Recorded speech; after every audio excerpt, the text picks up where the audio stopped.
Oke, pertandingan liga sekarang lagi jeda internasional karena ada pertandingan timnas. Jadi semua lagi rehat dulu nih. Dan gak cuma liga aja yang rehat, kita Indonesia juga lagi istirahat ya. Karena kita baru aja menang kan kemarin, menangis. Menangisi Menang ball kekalahan. possession dong. Ternyata Menang kita ball kalah. kayak Juve persis. Betul ya? Kita menangisi kekalahan kemarin. Mungkin bukan cuma soalnya di sini yang agak sedikit berduka ya. Mungkin teman-teman Juventus ini juga. Nah, kalau kabar dari timnas kita kan lagi rehat nih. Gimana kalau dengan Juventus? Apa aja ya info terbarunya? Ayo kita bahas di Vincere News bersama dengan host Vincere News kali ini ada Sonya dan juga dua narasumber yang sudah bergabung dengan kita. Ada siapa di sana? Ya baju hitam ini masih baru ya. Boleh dong kenalan dulu Mas. Silakan Mas. Baju Halo, hitam. eh dua baju hitam, tapi gue dulu ya. Halo, Baju gue hitam. Ali. Mari kita ngobrol-ngobrol Vincere News malam ini. Yeay, Bapak Ali. Oke, halo Mas. Oke, lanjut yang udah biasa nih ya. Silakan Mas. Halo, saya Genta dari Bahrain, siap dibantai. Udah siap dibantai. Yalah, yalah. Gara-gara Yalah, kemarin kita yalah. baru dibantai ya. Enggak, Ih, Bahrainnya nyambung dibantain, harus teh. kita dibantai karena Juventus juga nih punya semangatnya juga nih Mas. Ada kabar-kabar Hmm. terbaru dari Juventus. Ada banyak ya. Mulai dari pelatih Mota sampai pemain juga akan kita bahas di sini. Langsung aja ya dari topik yang pertama nih Mas, yang lagi jadi host. Ya trending topik ya kali ini. Katanya Hmm. Mota lagi dapetin ultimatum. Hmm. Jadi ini Mota ini katanya nggak boleh lagi bereksperimen gitu. Kan dia Hmm. tadinya coba-coba pemain. Jadi diminta untuk balikin lagi pemainnya ke posisi yang natural. Nggak boleh lagi aneh-aneh soal formasi. Padahal kan kita tahu ya dari awal musim itu hampir nggak pernah ubah formasi lagi gitu pelatih Mota. Betul. Selalu ke sticknya sama yang dia percaya aja. Gimana Hmm. pendapat narasumber kita tentang ultimatum yang dikasih ke Mota ini? Kita mulai dari Mas Genta. Gimana tanggapannya Mas?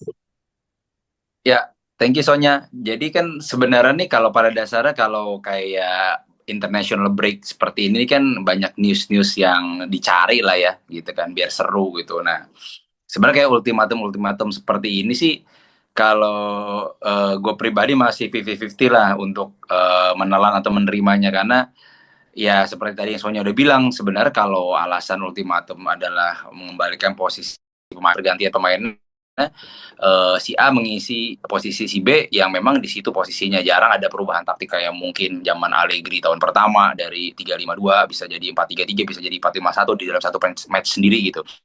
Secara apa ya? Secara garis besar memang ya Mota tetap harus waspada sih dengan posisi dia di Juve gitu karena sekarang dia sudah mendekati rekor-rekor sebagai pelatih Juve yang di tahun pertamanya terancam gagal gitu. Jadi ada atau tidak ultimatum ya Mota harus waspada lah gitu karena tidak ada satupun yang bisa menjamin dia musim depan kayaknya tetap di UV kalau ngelihat sekarang sih gitu.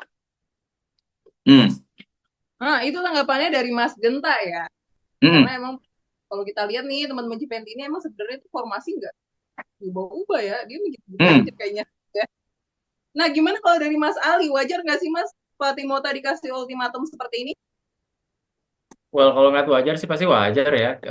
Dua pertandingan terakhir tuh bukan cuma kalah, tapi kan kalah dengan apa memalukan ya. Karena dari segi permainan juga jelek, outputnya nggak ada, terus Hmm. kita kalahnya telak. Ya, kalaupun memang benar ada ultimatum seperti ini ya wajar sih. Nah, dan kita akan Juve akan tanding lagi kapan ke seminggu lagi ya lawan Betul. lawan Genoa. Nah, itu beneran jadi apa ya? Apa kayak semacam final dance-nya Mota lah kita kalau ini menang atau bahkan mungkin kalau menangnya jelek eh, gue nggak yakin Mota akan diterusin deh sama manajemen Juve. Hmm. Dan kalau Event dari segi belum taktik selesai ya, ya. ya iya iya.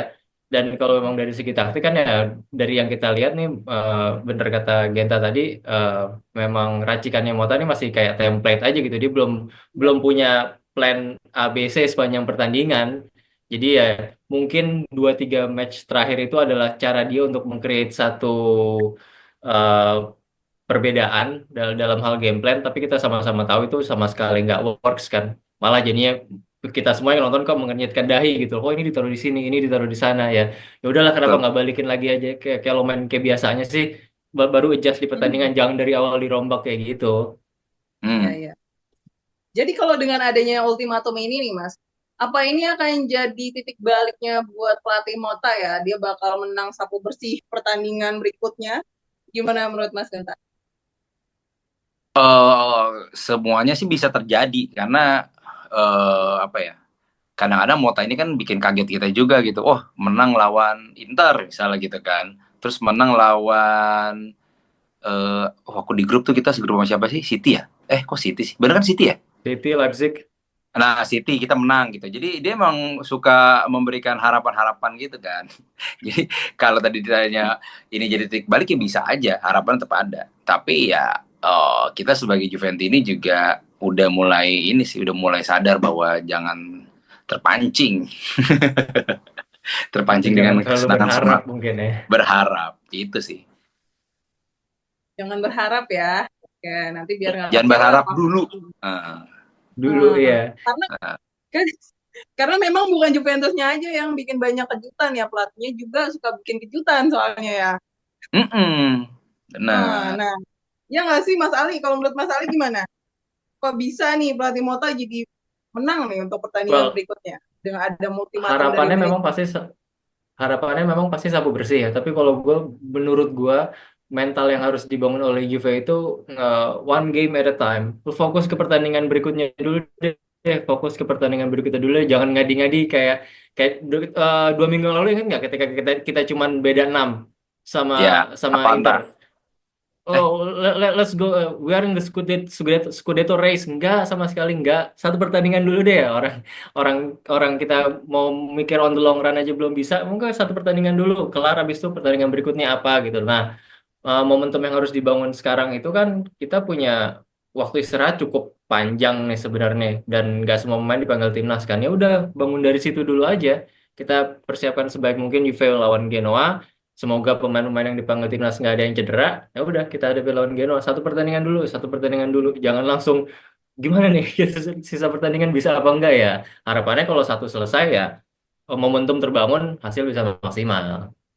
Oke, kalau dari Mas Ali nih istilahnya ya pelan-pelan lah buktiin satu persatu dulu gitu. Yang penting buktinya dulu ya. Mungkin teman-teman Juventus ini juga ada yang kangen ya mau bukti kemenangannya Juventus. Gimana pendapat dari teman-teman Juventus ini juga nih seputar ultimatum buat pelatih Mota? Gimana pendapat kalian? Boleh sambil di komen. Kita lanjutin lagi ke topik berikutnya karena ini berkaitan juga sama pelatih Mota. Kalau dapat ultimatum nih, kabarnya sih pelatih Mota ini gercep bikin strategi. Dia mau bikin formasi baru 4-3-3. Nah, katanya sih dia lagi uji coba formasi itu ya. Dan tujuannya ya biar lebih solid lagi gitu di pertahanannya. Gimana pendapat para narasumber kita dengan 4-3-3 ini? Juventus itu bakal main seperti apa ya dengan pola formasi 4-3-3? Masih pakai double pivot atau pakai regista? Gimana menurut Mas Ali? Kalau formasi 4-3-3-nya Juve yang katanya lagi di tweak sama Mota, Hmm? gue ngelihatnya Mota bukan pelatih yang tipe pakai regista deh. Dan lagi sebenarnya stok regista di Juve kan setelah Fagioli cabut, practically tinggal Locatelli yang mana sebenarnya kan posisi asli dia bukan regista. Jadi em, menurut gua 4-3-3-nya Juve ini yang akan di diutak-atik banget itu justru di bagian depannya. Kita double pivot eh, udah punya Locatelli sama Thuram. Itu udah harus dimaksimalkan dah karena sebenarnya nggak ada pemain yang lebih bagus lagi di antara mereka berdua. PR kita adalah satu, kita nggak punya gelandang serang AM yang bagus. Miners selama ini masih underperforming. Sementara McKennie itu bukan gelandang serang sebenarnya dia. Jadi kalaupun dia difungsikan sebagai gelandang serang ya kayak kita lihat kalau skala 1 dari 10 mentoknya dia itu paling 7 mainnya.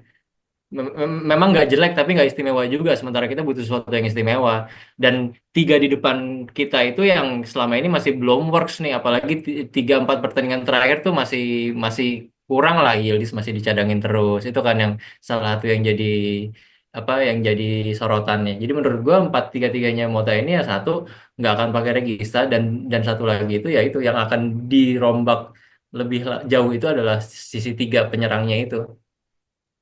Oke, jadi Mas Ali itu nggak akan pakai regista ya, dan yang dirombak itu dari penyerang, gitu ya. Oke, kalau dari Mas Genta seperti apa nih Mas tanggapannya kalau Juventus nih beneran ganti formasi 4-3-3? Eh, yang tadi Ali bilang udah 100% benar dan gue setuju sih. Nah, cuma tambahin dikit aja bahwa nanti kita ketemu Genoa tuh, menurut gue ada pemain Juve namanya Miretti itu yang bermain Mhm. cemerlang musim ini, dan sebenarnya kalau di formasi yang sekarang Juve ada, dia dibutuhkan untuk backup Cop Miners gitu. Jadi ternyata Cop Miners ini nih kayaknya di awal plannya super diandalkan gitu ya, dibeli mahal, ditunggu sampai detik akhir Mercato, akhirnya dapat, tapi ternyata penampilannya kurang maksimal. Nah, tapi nggak punya pelapis kita gitu. Mau coba Yildiz di belakang striker, tapi juga nggak terlalu bagus. Nah, si Miretti ini yang nanti kita akan hadapi, statusnya masih pemain Juve, cuma dipinjam ke Genoa. Itu sebenarnya jawaban. Jadi ini kita lihat juga nih. Jadi kita jangan malu kalau misal nanti kita bisa aja diacak-acak sama Miretti ini gitu. Dia pengen membuktikan lah ke Juventus bahwa gue udah siap nih untuk balik ke tim utama gitu. Itu sih gue bisa aja dia kayak kemarin Fagioli bikin malu Cop Miners gitu kan Oke, dengan menurut Miners. skill-skillnya. Nah ini jangan sampai nanti ada kompilasi Miretti melakukan hal yang sama kayak Fagioli gitu. Itu aja gue. Mhm. Ya, ya, ya. Tapi kalau emang bener nih Mas ya, formasi Hmm. 4-3-3 itu dipakai ya, siapa Hmm. aja sih pemain yang cocok untuk menempati formasi ini? Kita buat gimana polanya? Dari Mas Genta dulu deh. Oke, kalau dari belakang sih kan nggak ada terlalu perubahan ya. Gak tau kalau Cambiaso nih kelihatannya sih mungkin kalau buat weekend depan bisa sembuh gitu. Terus kemarin tadi gue lihat ada Renato Vega tuh udah jadi pemain inti di timnas Portugal. Dia main lawan Denmark walaupun masih kelihatan amatirnya karena dia bikin penalti dengan handball ala pemain volley gitu. Dan dia bermain bareng Cristiano Ronaldo di Portugal. Malu sih mestinya. Coba ya mungkin dia dapat pengalaman berharga lah mungkin ketika dia balik ke Juve, dia udah main timnas senior Portugal bareng Ronaldo, dipercaya di Nations League.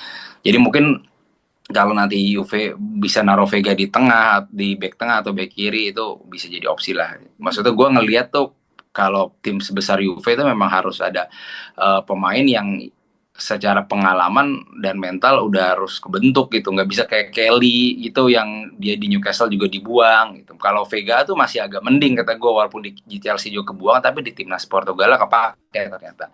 Jadi gue nggak mau nggak menyebutkan per orang di formasinya, tapi lebih ke kayak pandangan di mana beberapa pemain ini secara udah bisa dipakai secara mental kayak itu Vega itu. Terus nggak tahu kita Savona udah lama nggak main, siapa tahu dengan 2 minggu ini rehat Juve, Savona bisa menunjukkan di latihan sehingga nanti ketika lawan tim yang sekelas Genoa gitu dia bisa main di bek kanan tuh Savona. Savona udah lama nggak main soal setahu gue. Terus ya itu Locatelli Thuram dua-duanya nggak dipanggil timnas tadi, jadi bisa diandalkan gitu. Nah nanti ke depannya kita lihat aja gimana tuh lini depan sih. Ya itu kan itu aja diputer-puter ya. Nico Gonzalez sih dipanggil sama timnas Argentina, mungkin dia akan kecapean, bisa dia babak kedua. Itu aja sih. Gue lebih concern ke tadi beberapa pemain yang mungkin bisa dicoba lah, yang udah lama nggak turun gitu. Mhm. Nah Hmm. itu dari Mas Genta ya, uji coba pemain yang udah lama nggak turun untuk masuk formasi 4-3-3 itu. Kayak Hmm. gimana tanggapannya dari Mas Ali, kan Mas Ali tadi bilang tuh yang paling bakal jadi sorotan Iya, pertahanannya juga. betul. Gimana Mas Ali? Nggak, sebenarnya kalau ngelanjutin dari Genta, Mhm. sebelumnya kan tadi gue bilang mungkin yang akan diotak-atik justru di depan. Nah, eh, feeling gua bisa jadi tiga di depan itu, baik Yildiz atau Conceição atau penggantinya itu nanti akan malah disuruh main, jadi lebih merapat ke dalam gitu loh. Karena Hmm. Oh. kita nggak punya tadi gelandang serang yang mumpuni. Jadi karena secara kualitas kita nggak punya keunggulan, harusnya bisa ditutupin dari segi kuantitas gitu kan. Ya udah di lini serang yang di dalam itu, di half space itu ya diisi sama pemain-pemain yang tadi yang lebar aja. Sementara sementara kelebaran nanti bisa diisi sama wingback. Kita wingback bisa banyak yang agresif Betul. kan, Cambiaso kalau dimainin atau Weah sekalian kan di wingback kanan. Jaganya di situ aja. Dan satu lagi yang harus diperhatiin adalah transisinya. Karena dari lawan Atalanta sama lawan Fiorentina kemarin itu yang bikin gol kita kebobolan paling banyak itu adalah transisinya. Kita kita possession banyak banyak Hmm. banyak ketika mau create peluang gagal lalu ke counter itu pada bingung semua. Itu yang paling penting sebenarnya. Jadi Hmm. ke apa ya? Persis kayak Indonesia sih sebenarnya. Jadi lawan ketika mulai serangan tuh langsung ke expose backline-nya gitu loh. Nah, udah gampang 3-0 tiba-tiba kan ke pas lawan Fiorentina sama Atlanta juga akhirnya 4-0. Itu sebenarnya. Ya, Oke, benar. nah itu dari tanggapannya Mas Ali ya untuk formasinya juga pemain. Dan tadi udah dibilang juga dari narasumber kita, apa aja sih yang menjadi kebutuhan Juve ini di formasi 4-3-3 ini? Gimana dari teman-teman Juventini yang udah nonton kita ya? Menurut teman-teman Juventini gimana? Ultimatum buat Mota ini tadi kan udah juga dan Motanya tuh kan mau bikin formasi 4-3-3 ya. Menurut kalian setuju nggak sih dengan formasi 4-3-3 ini dan siapa pemain-pemain yang cocok buat 4-3-3? Oke, setelah kita ngebahas dari Mota, kita balik lagi nih ngomongin pemainnya sekarang. Tapi bukan pemain Juventus, pemain baru yang mau masuk ke Juventus ya. Ini ngomongin pemain Juventus yang ternyata udah dilirik sama klub lain. Katanya nih ada rumor transfernya Gatti. Selalu ada rumor ya. Nah, dia katanya sih lagi diincar sama klub lain. Bukan cuma sama Napoli aja, tapi Newcastle, Everton juga lirik si Gatti ini. Gimana pendapat narasumber kita soal minat dari klub-klub lain untuk pemain Juventus ini? Dari Mas Ali, gimana tanggapannya Mas? Apa yang spesial dari Gatti sih Oh, sama klub lain? sebenarnya kalau yang spesial dari Gatti adalah dia tipenya tipe eh, apa? Tipe pemain bertahan yang lebih ke apa ya agresor gitu loh. Kalau kita ngelihat tipenya dulu ada Chiellini ada Bonucci. Bonucci kan dia lebih yang kayak ke taktikal, sementara Chiellini yang apa ngehajar orang. Gatti kan tipenya kayak gitu. Agak-agak mirip banget sebenarnya sama Chiellini dan salah satu keunggulannya Gatti itu adalah dia ball carry. Dia sering banget bawa bola ke depan jadi kayak Calafiori lah mungkin ya. Makanya Gatti juga di timnas kan jadi sebenarnya kayak agak-agak pelapisnya Calafiori dia bisa drive bola ke depan dan posisi Juve di mana Juve klub yang lagi underperforming kayak gini dan ada ancaman di mana musim depan kemungkinan nggak masuk Champions League pastilah pemain-pemain yang bagus-bagusnya itu udah mulai di scout nih sama klub-klub yang posisi tawarnya lebih tinggi. Nah, wajar kalau Gatti diincar. Gue cuman berharap Gatti ini kan warlock Torino ya. Gatti ini Gatti ini kan penduduk asli Torino ya. Hmm. Storia di Un Grande Amore-nya masih ada lah. Keterikatan emosional dia masih ada lah. Jadi semoga nggak segampang itu buat tergoda ya. Dan lagi kalau ngeliat posisi Gatti sendiri kan sekarang udah aman sebagai pemain inti Juve. Oke, kalau dari posisinya dia sebenarnya udah aman jadi pemain intinya Aman. Juventus dan bisa jadi juga ada perasaan dia tuh ya, emosi dia untuk bertahan karena Iya, tadi itu daerah ya, putra daerah nggak tuh? iya betul. Putra daerah ya, Akamsi. Benar. Nah, gimana kalau tanggapannya Mas Genta? Ini hal yang emang sewajarnya aja nggak sih Gati ini dilirik sama klub lain? Iyalah, wajar. Dan ya dia tadi udah disebutin kan keunggulannya dia, sebenarnya hitungannya dia kalau buat kultur sepak bola Italia dia back klasik tapi modern mengikuti era sekarang gitu. Klasiknya tetap kejaga, dia kokoh, dia punya body yang tadi tukang nabrak lah bisa dibilang. Tapi dia punya dribble yang bagus, benar. Carrying bola bagus. Nah, jadi mungkin kenapa klub Liga Inggris tertarik karena dia ada sisi modernnya juga sebagai back, nggak benar-benar ortodoks back Italia zaman dulu gitu. Itu dan tadi juga disebut bahwa memang Gatti ini posisi aman terus sekarang dipanggil timnas juga. Jadi nggak ada istilah dia mencari tempat inti untuk bermain atau menit bermain gitu. Jadi di Juve itu udah paling tepat dan dia kan cadangan kapten ya gitu. Dia Hmm. kalau nggak salah sih dia termasuk pilihan utama selain Locatelli gitu kan. Aman lah jadi.